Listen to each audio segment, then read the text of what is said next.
매일경제TV 주간 헤드라인입니다. 삼성 디스플레이가 스마트폰용 패널 생산 차질을 막기 위해 기술자 등 700여 명에 대해 입국 제한 조치를 예외 적용해달라고 베트남 정부에 요청했습니다. 외국인이 전일 하루 만에 코스피 시장에서 1조 3천억 원 이상 자금을 빼며 주가를 끌어내렸습니다. 코로나19 사태가 점점 심각해지고 있는 가운데 글로벌 유가 전쟁이라는 악재가 터졌습니다. 이탈리아에서 코로나19 확진자가 연일 급증하고 있습니다. 글로벌 항공업계가 코로나19 타격으로 항공 수요가 급격히 줄면서 생존 위기에 몰렸습니다.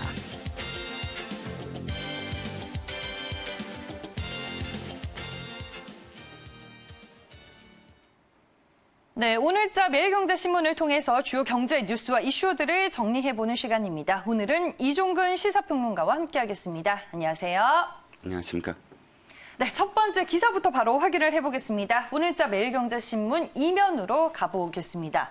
네, 베트남에 지금 최대 투자를 한 삼성 측에서 700명의 입국 제한을 풀어달라고 얘기를 했습니다. 최근에 이제 한국의 코로나19 확진자 수가 급증을 하게 되면서 지금 한국인들의 입국을 막고 있는 나라들이 많은데요. 삼성 디스플레이가 스마트폰용 이 패널 생산 차질을 막기 위해서 기술자 등 700여 명에 대해 입국 제한 조치를 예외 적용해달라고 베트남 정부에 요청을 했습니다. 국내 제조사의 생산 기지가 베트남에 몰려 있는 만큼 스마트폰의 글로벌 공급망에도 지금 비상이 걸렸는데요. 먼저 삼성 디스플레이의 베트남 현지 진출 상황은 어떤가요?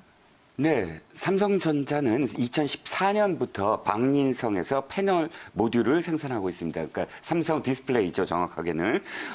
한국에서 만든 이 플렉시블 OLED 패널을 그쪽 베트남으로 가져가서 후공정, 그러니까 회로를 붙이는 후공정을 거쳐서 모듈로 만들어서 베트남 현지에 이제 삼성전자 스마트폰 공장에 공급하는 그런 이 시스템인데요.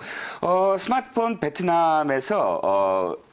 베트남에서 삼성전자 스마트폰이 연 1억 5천만 대를 지금 생산하고 있습니다.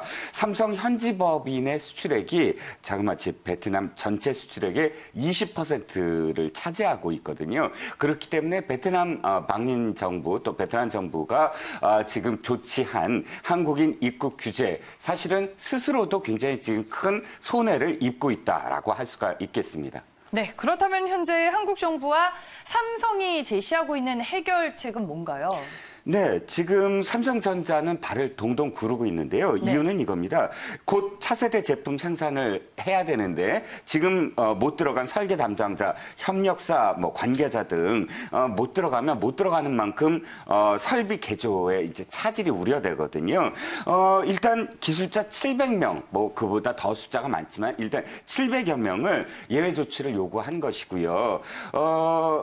이 한국 내에서 이제 한국 병원에서 음성 진단을 받은 그런 증명서를 갖고 갈 테니까 그 증명서가 있는 사람은 좀 격리 예외 조치를 해달라. 2주간 격리라는 건 굉장히 큰 이 차질을 빚을 수밖에 없는 것 아니겠습니까?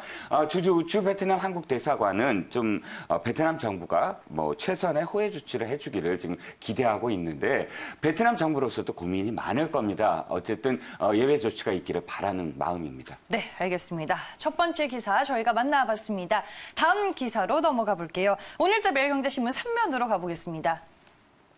네, 전일 국내 증시 상황이 좋지 못했던 만큼 이번에 두 번째 기사로 한번 정리를 해보겠습니다. 악재 쓰나미 속에 전일 외국인들이 코스피 시장 안에서 그야말로 패닉세를 보였습니다. 한국 증시는 무려 시총이 68조 원 증발하기도 했는데요. 보다 자세한 기사 내용 확인을 해보겠습니다. 네, 외국인이 9일 전일 하루에만 코스피 시장에서 1조 3천억 원 이상 자금을 빼며 주가를 끌어내렸습니다. 코로나19 공포에 질린 세계 금융시장에 유가 폭탄이라는 새로운 악재가 더해지게 됐습니다. 그야말로 시장은 지금 패닉 장세가 연출이 되고 있고요. 전일 국내 증시 안에서 양 지수가 4% 넘게 폭락을 했고 가뜩이나 외국인들이 이미 국내 증시에서 떠나고 있는 상황에서 전일 매도 물량이 1조 3천억 원에 달할 정도로 상당히 컸습니다. 전일 시장의 폭락 원인들 좀 어떻게 분석이 되고 있나요? 네, 한마디로 말씀드려서 엎친 데 덮쳤다. 언론들은 지금 그렇게 표현을 하고 있습니다. 엎친 부분은 지금 세계적으로 그 코로나19가 확산 추세입니다. 다행히 중국과 한국은 모두 확진자 수가 조금 주춤하는 모양새를 보이고 있는데 도리어 미국, 뭐 이탈리아는 물론이고 이란 등등 각각 그 대륙별로 그러니까 그러니까 이란을 중심으로 한 중동 그다음에 이탈리아를 통해서 유럽 대륙 이렇게 공포 분위기가 지금 확산되고 있거든요. WHO가 그동안 굉장히 뭐랄까요 조심스럽게 관망하는 어떤 느낌이었는데 이제 코로나19로 인해서 세계적 대유행 그러니까 팬데믹 위협이 매우 현실화하고 있다. 조심스럽게 입장이 조금 더 비관적으로 바뀌고 있는 거예요. 그래서 일단 미국 확진자 수는 어마어마하게 지금 불어나고 있습니다. 워싱턴 DC 그러니까 수도가 뚫렸다 이렇게 표현하고 있고 뉴욕주 등 32개 주로 번져가고 있으면서 9개 주 이상이 비상사태를 지금 선포했습니다. 미국이 전염병 재난으로 인해서 각 주가 이렇게 비상사태를 선포하는 것 굉장히 드문 사례이고요. 여기에 유가 폭락입니다. 사우디와 러시아 간의 감산 합의가 실패했습니다. 그 실패한 것이 바로 세계 증시에 영향을 주었기 때문에 이런 어떤 외부 영향 그러니까 두 가지 영향이 어저께 국내 코스피 코스닥을 폭락한 이유라고 할 수가 있겠습니다. 네, 지금 뭐 시장 안에서 우려감이 상당합니다. 그렇다면은 한국 증시를 바라보는 이 전망의 목소리는 어떤 것들이 나오고 있을까요? 전망은 사실 네. 좀 비관적입니다. 어떤 의미에서는 사실 어저께 변동성 지수, 공포 지수라고 일부 불리잖아요. 그만큼 이 금융시장이 불확실할 때 이렇게 굉장히 급등락을 거듭하는 그 변동성 지수가 어저께 전 거래일 대비 8.7포인트나 급등했습니다. 즉 굉장히 시장을 불안정하게 바라보고 있다는 뜻인데요. 일단 희망을 걸 수 있는 건 18일 오펙 회의에서 극적 타결을 할 수 있느냐 이것이 이제 관건이라고 할 수가 있지만 사실은 비관적입니다. 사우디가 이미 칼을 빼들은 이상 다시 러시아와 사우디가 합의를 볼 가능성이 굉장히 적거든요. 한 가지 이제 그 어저께 어떤 경향을 보면 외국인들 완전히 뭐 팔자로 돌아섰는데 개인과 국민연금이 떠받치기 위해서 굉장히 정말 안간힘을 다하는 모습이었습니다. 개인들 사실 저금리 기조와 부동산 부동산 규제 강화로 인해서 투자처를 찾지 못하고 있기 때문에 사실 증시에 어저께 어떤 좀 많이 매수에 기댔는데 오늘도 그 경향이 연결될까? 그래서 굉장히 미지수입니다. 이미 미국 증시가 7% 이상 지금 폭락했기 때문인데요. 일부에서는 극히 일부입니다만 악재가 한국 증시 같은 경우 코로나19에 대한 악재가 이미 선반영됐기 때문에 상대적으로 그러니까 그 해외 증시에 비해서 상대적으로는 안정을 기대해 볼 수 있지 않느냐는 전망도 있습니다만 그러나 오늘 새벽 그러니까 뉴욕 증시 7% 하락되기 전에 이런 전망이므로 상당히 지금 전망이 비관적이다라고 할 수가 있겠습니다. 네, 알겠습니다. 뭐 일부 긍정적인 시각들도 있지만 지금 시장 상황이 상당히 심각하기 때문에 우리가 좀 조심성을 가지고는 접근을 해야 할 것 같습니다. 다음 기사 확인을 해볼게요. 매일경제 주간 브리핑 세 번째 기사입니다. 오늘자 매일경제신문 4면에 실려 있고요. 유가전쟁 얘기를 한번 해보겠습니다. 코로나19 사태가 지금 장기화되고 있는 상황에서 유가전쟁까지 더해지게 됐습니다. 글로벌 이 복합 불황의 불길한 전조가 또다시 나타나고 있는데요. 자세한 기사 내용 확인을 해볼게요. 네, 코로나19 사태가 점점 심각해지고 있는 가운데 글로벌 유가전쟁이라는 악재가 터지게 됐습니다. 뭐 앞서서도 이제 언급을 해주셨는데 세계 최대 산유국인 사우디아라비아와 이 러시아의 감산 협상이 불발이 되면서 지금 글로벌 원유 시장에 피바람이 불게 됐습니다. 이 사우디가 감산에 반대한 러시아의 보복 조치로 산유량을 최대 하루 200만 배럴 가까이 또 증산하겠다라는 목소리를 내고 있는데 왜 이 시점에 어떻게 이 유가 전쟁이 벌어지게 된 걸까요? 일단 사우디아라비아와 러시아는 3년간 거의 동맹 체제였습니다. 그러니까 유가와 관련해서 같은 입장이었죠. 그런데 러시아가 계속 감산을 반대한 것입니다. 여기에 사우디아라비아 아라비아가 응전을 한 것이죠. 그래? 그렇다면 나도 이제는 더 이상 참을 수 없다라는 게 사우디아라비아의 입장입니다. 즉 보복을 개시했고요. 보복은 굉장히 치밀하게 지금 전개되고 있습니다. 러시아의 시장이라고 할 수 있는 북서유럽 시장을 사우디가 사실 거기에 들어가지 않았는데 이제 북서유럽 시장에도 들어가겠다라고 선언을 했고 또 이제 그 할인 그러니까 그 유가를 할인하는 어떤 그 이 정책도 내놓고 있습니다. 말씀하셨듯이 200만 배럴로 증산을 해서 하루 1000만 배럴을 지금 맞추겠다라고 지금 선언을 했고요. 20% 정도의 할인을 하겠다라고 또 선언을 했습니다. 이에 대응하는 러시아 지금까지 벌어들인 유가 대금으로 국가펀드 약 1억 7천만 달러 정도로 이 전쟁에서 승리를 하겠다라고 지금 자신을 하고 있고요. 근데 사실 이면을 보면 이겁니다.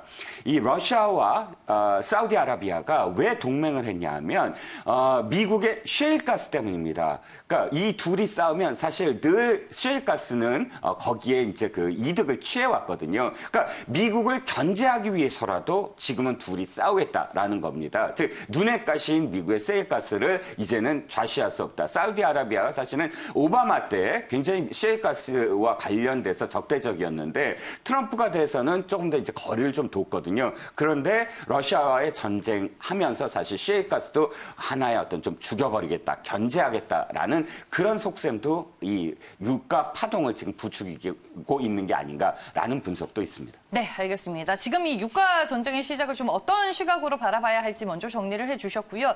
유가가 이렇게 폭락을 하게 되면은 글로벌 금융시장이 당연히 폭락을 할 수밖에 없습니다. 그렇게 되면은 또 신흥국 시장 같은 경우에는 타격이 더 클 텐데 세계 경제 위기가 이렇게 전개가 되는 건가요, 그러면? 네, 그렇습니다. 일단 산유국들을 한번 보시죠. 산유국에서 최대 그러니까 그 산유국인 러시아와 그 사우디아라비아는 어쨌든 살아남을 겁니다. 그런데 그 밑에 있는 그러니까 지금까지 부를 축적해 놓은 어떤 상황이 아닌 국가들 베네수엘라라든지 이란이라든지 특히나 이 두 개 국가는 지금 미국으로부터 제재를 받고 있지 않습니까? 또 브라질이라든지 뭐 앙골라 이런 나라들 그러니까 신흥 산유국들은 사실 그 버텨낼 이런 전쟁 위에 산유국 둘이 전쟁을 벌이는 것에 있어서 버텨낼 힘이 없습니다. 즉, 이 국가들이 경제 위기설을 일단 맞을 거고요. 두 번째는, 이 셰일가스로 승승장구하던 미국의 석유 회사들을 포함해서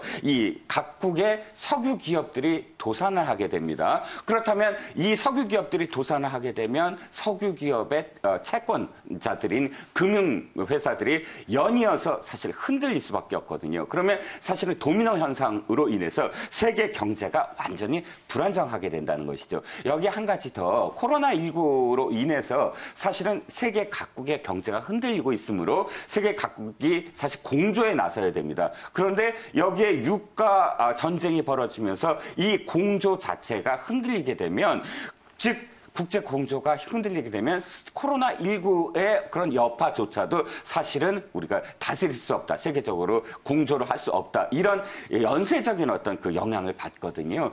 상당히 그래서 이 유가 파동이 경제 위기로 치달을 수 있다라는 우려가 나오게 된 배경입니다. 네, 알겠습니다. 이렇게 해서 세 번째 기사까지 저희가 만나봤습니다. 첫 번째부터 세 번째 기사까지는 뭐 유가 급락과 함께 글로벌 금융시장이 지금 받고 있는 충격에 대해서 저희가 알아봤고요. 다음 기사 한번 넘어가 보도록 할게요.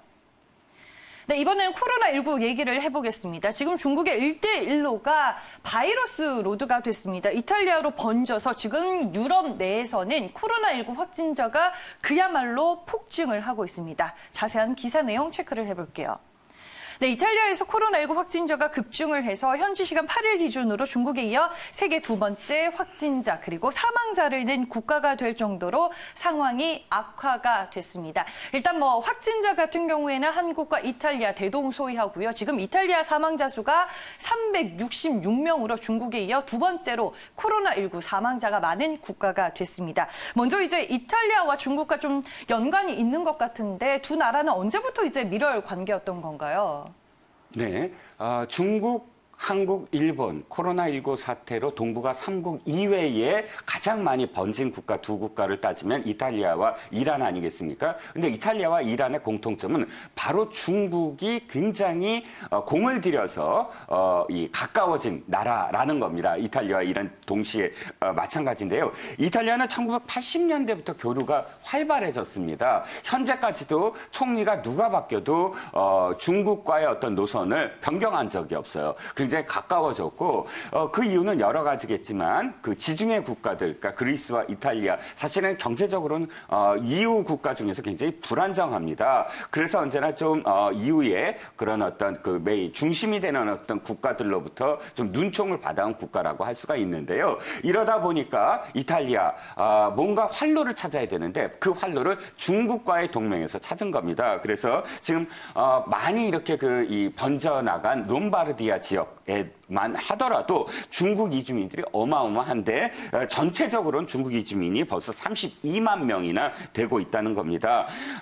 그래서 1대1로를 시작을 했을 때 G7 국가 중에서는 이탈리아가 맨 처음 사실은 동참을 하는 그런 국가가 됐고요. 또 중국의 제노바 항구 등 몇 개의 항구들을 이렇게 투자하라라고 이제 투자길도 열어주는 그러니까 유럽 중에서 가장 친중적인 그런 국가라고 할 수가 있겠습니다. 네, 저는 이제 이탈리아의 중국 이주민자가 이렇게 많은지 이번에 처음으로 이제 알게 됐는데 그렇다면 지금 유럽 전역에 코로나19가 어떻게 퍼져 있는 상황인지 그래프를 통해 한번 확인을 해보겠습니다. 앞서 말씀드렸다시피 지금 이탈리아가 가장 많습니다. 확진자 수가 7,375명에 달하고 있고요. 그리고 사망자 수는 366명입니다. 앞서 말씀드렸다시피 지금 사망자 수가 중국 다음으로 이제 이탈리아가 많고요. 지금 전역에 퍼져 있는 상황을 보니까 프랑스 내에서 이제 코로나19 확진자 수가 지금 1,000명에 달하고 있고 독일도 마찬가지입니다. 스페인은 674명이고 지금 사망자 수가 17명에 달하고 있습니다. 그렇다면 이탈리아발 이 코로나19가 유럽 전역을 지금 덮치고 있는 상황인가요? 네, 그렇습니다. 세계 경제 위기 말씀을 드렸는데 사실 이 부분도 좀 눈여겨봐야 될 게 이탈리아는 유럽 문명, 뭐 세계 문명이지만 유럽 문명의 하나의 어떤 발상지입니다. 헬레니즘 문명의 발상지이기 때문에 전 유럽의 관광객들이 사실 이탈리아에 집결을 해요. 언제나 밀라노, 베네치아, 뭐 피렌체. 그런데 바로 그 이탈리아에서 지금 뚫린 겁니다. 이 코로나19가. 그렇기 때문에 유럽 전역이 이 공포에 휩싸이고 유럽 전역의 공포에 휩싸이다 보니까 EU라는 또 경제 공동체로 시작된 EU라는 공동체가 흔들리기 시작했는데 미시적으로는 예를 들어서 마스크 수출 뭐 서로 마스크를 이제 그 수출을 제한할 수밖에 없지 않습니까? 이러다 보니까 서로 간의 어떤 그런 뭐 동맹, 협약 이런 것들이 흔들리면서 EU 동맹 자체에 금이 가는 게 아니냐 이런 지금 예상까지 나오고 있습니다. 네, 알겠습니다. 저희가 유럽 내에서 이제 코로나19가 얼마나 확산이 됐는지 네 번째 기사를 통해서 정리를 해봤습니다. 매일경제 조간 브리핑 마지막 기사 만나보겠습니다. 네, 오늘자 매일경제신문 12면으로 가보겠습니다. 항공업계 얘기를 해볼 텐데요. 지금 뭐 국내 항공업계만 힘든 게 아니라 전 세계 항공업계가 시름을 겪고 있습니다. 갈 곳 없이 하늘길이 지금 꽉 막히게 됐고요. 911급의 패닉 현상이 나타나고 있습니다. 기사 내용 확인을 해보겠습니다. 네, 글로벌 항공업계가 코로나19 타격으로 항공 수요가 급격히 줄면서 생존 위기에 몰리게 됐습니다. 네, 이로 인해서 지금 항공사들이 일제히 운항 중단과 감축에 나서고 있는데 아무래도 이제 코로나19 영향이 가장 크겠죠. 네, 그렇습니다. 지금 제가 이 코너에서도 사실 우리나라의 항공사들, 저가항공사나 대형 항공사의 힘든 그런 상황들을 계속 말씀을 드렸는데요. 세계 항공사들도 이제 예외가 아닙니다. 뭐 루프트한자 같은 경우는 A380기의 14대 운항 중단을 조치했고요. 왜냐하면 계속 운행해봤자 30%도 안 되는 승객들이 지금 운항을 티켓팅을 한 상황입니다. 그래서 운항을 하면 할수록 손해라는 거죠. 브리티시에어 영국 항공사는 미국 노선 등 400편을 취소했고요. 특히나 우리나라만 저가 항공사가 힘든 게 아닙니다. 영국 저비용 항공사 플라이비는 이미 파산 선고를 했고요. 뭐 일본 역시 마찬가지입니다. 중국과 한국에서 출발해서 하네다 공항에 도착하는 모든 항공편의 운항을 중단한 그러니까 세계 각국의 거의 모든 항공사가 지금 영향을 받고 있다라고 할 수가 있겠습니다. 네, 뭐 항공 수요가 말씀해 주셨다시피 지금 급격히 줄면서 글로벌 항공업계가 생존 위기에 물리게 된 상황이고요. 전 세계 항공업계가 흔들리고 있는 상황입니다. 그렇다면 항공사의 위기를 우리가 9.11 때보다 더 심각하다라고 봐야 될까요? 네, 여러 가지 이유가 있는데요. 일단 전 세계 항공사 주가가 25%가 떨어졌습니다. 사스 때보다 심각하다고 하고요. IATA는 항공업계 매출이 약 1,130억 달러가 감소할 것이라고 전망을 하고 있습니다. 앞서 앵커께서 9.11 때보다 더 심각하다라고 하는 이유는 9.11은 미국이 테러를 당했고 그러니까 중동 일부 이슬람 국가 간의 어떤 테러와 관련된 그런 이 충돌이었습니다. 그러면 유럽이라든지 다른 지역은 사실은 뭐 가격 인하를 해서라도 수요를 창출할 수가 있었거든요. 그런데 지금은 코로나19로 인해서 전 세계 어느 지역도 사실은 안심할 수 없습니다. 전 세계가 그러니까 사람과 물자의 이동이 잠시 멈춤 이런 상태거든요. 사람과 물자의 이동이 멈췄다는 것, 즉 그것을 실어 나르는 항공사들이 그 비행기가 그대로 비행장에 그냥 서 있는 그런 상황이라는 것이죠. 그래서 가격 인하를 해도 소용이 없고 어떠한 뭐 부양책도 소용이 없습니다. 즉 코로나19가 멈출 때까지 항공사들은 그냥 마냥 기다리기만 하는 그런 상황이기 때문에 9.11 때보다 심각하다라고 할 수밖에 없겠습니다. 네, 알겠습니다. 뭐 사스나 메르스 때는 뭐 일부 지역으로 이제 여행을 안 가면 됐었는데 이번에는 좀 사태가 심각합니다. 그로 인해서 지금 항공주들도 사스 때보다 더 큰 낙폭을 기록을 하고 있습니다. 네, 이렇게 해서 마지막 기사까지 오늘 모두 만나봤고요. 매일경제 조간 브리핑 오늘 이 시간에는 이종근 시사평론가와 함께했습니다. 오늘 말씀 잘 들었습니다. 고맙습니다.